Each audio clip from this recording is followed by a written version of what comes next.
Benarkah hutang pinjol itu akan dibawa mati dan turun-temurun ke anak cucu kalian? Di sini saya mau bahas buat kalian ya.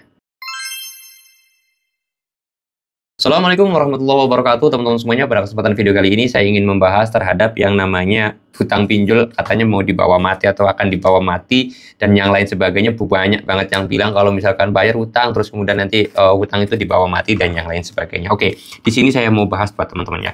Jadi kalau masalah hutang dibawa mati atau enggak, itu jujur saya juga ya wallahu a'lam bishawab lah ya. Karena apa? Saya katakan seperti itu, kalau masalah perspektif agama itu bukan kapasitas saya untuk membahas. Tetapi kalau masalah kapasitas untuk masalah pinjol, saya sedikit memahami ya. Karena apa? Karena ya saya sendiri selama ini bergelut dengan dunia pinjol cukup lumayan lama, dari kalbe tahun 2021-an. Jadi 2020 malah, jadi udah 5 tahunan masalah regulasi pinjol. Kalian harus tahu ya, masalah pinjol ini itu ada yang namanya sistem asuransi.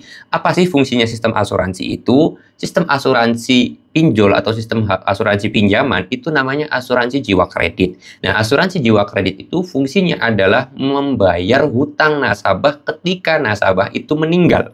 Jadi saya katakan ya, mungkin hutangnya itu udah dibayarkan oleh asuransi ketika nasabah tersebut meninggal. Jadi kalau misalkan dibawa akhirat kan udah dibayarin sama pihak asuransi. Oleh sebab itu banyak kan contohnya, mungkin kalau kalian di kampung ya, di kampung nih ada orang tua yang minjem ke bank terus kemudian nggak lama orang tersebut meninggal, maka hutang tersebut oleh bank tidak bisa nagih lagi, atau bank tersebut itu nggak boleh nagih lagi ke keluarganya atau ke anaknya, ke pamannya, ke bibinya, ke adiknya, itu nggak boleh. Kenapa kok bisa seperti itu? Walaupun hutangnya banyak ya, misalkan kalian aja, kalian ya hutang 100 juta di bank, ya, terus kemudian atas namanya kalian sendiri ya, misalkan namanya A, si A ini minjem uang ke bank nominalnya 1 miliar ya, 1 miliar. 3 bulan kemudian, baru 3 bulan bayar cicilan, ternyata si A ini meninggal. Nah, si A ini masih punya anak, masih punya adik, masih punya paman, dan yang lain sebagainya.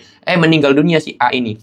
Maka nanti si pihak bank ini nggak boleh nagih hutangnya, walaupun baru 3 kali nyicil kan, hutang 1 miliar baru 3 kali nyicil. Nah, hutangnya bagaimana? Nanti bakal dibayarkan oleh sistem, dibayarkan oleh pihak asuransi. Nama asuransinya nama asuransi jiwa kredit. Jadi nanti si kemudian hari pihak bank itu nggak boleh nagih cicilan lagi ke anak si A, ke paman si A, ke adik si A, itu nggak boleh lagi. Nah, begitu pula dengan pinjol. Pinjol juga sekarang itu sudah ada asuransinya. Jadi ketika si nasabah tersebut meninggal dunia, maka pihak pinjol nggak boleh nagih lagi kepada keluarga yang meninggal atau keluarga nasabah tersebut. Kenapa kok seperti itu? Karena hutangnya udah dibayarkan oleh pihak asuransi. Seperti itu ya. Nah, kalau masalah di akhirat, wallahu a'lam bishawab, tapi kemungkinan saya atau keyakinan saya, karena hutang tersebut itu adalah hutang tersebut udah dibayarkan oleh pihak asuransi, maka saya yakin ya di akhirat juga mungkin aman-aman aja. Tapi ya memang kalau misalkan lebih amannya, kita mudah-mudahan dikasih umur panjang, dikasih rezeki yang banyak. Udah gitu aja.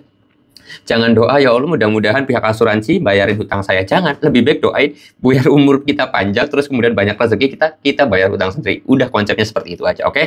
Jadi buat teman-teman semuanya yang kemarin tuh komen-komen hutang dibawa mati, hutang akan dibawa ke anak turunan kalian, itu nggak benar ya teman-teman semuanya, karena sudah ada asuransinya. Memang asuransi di pinjol ini baru ya teman-teman ya, nggak sebelum tahun 2020 itu belum ada. Saya akuin kalau tahun 2020 itu pinjol kalau nggak salah itu belum ada asuransinya, atau OJK belum mewajibkan pinjol itu harus ada asuransi. Tapi kalau bank udah ada seperti itu di tahun 2020 ke bawah lah. Oke, mudah-mudahan video ini bisa menjawab dari pertanyaan kalian. Kalau kalian mau tanya-tanya boleh tinggal tulis aja di kolom komentar. Saya mau tutup dulu videonya dengan kata assalamualaikum warahmatullahi wabarakatuh.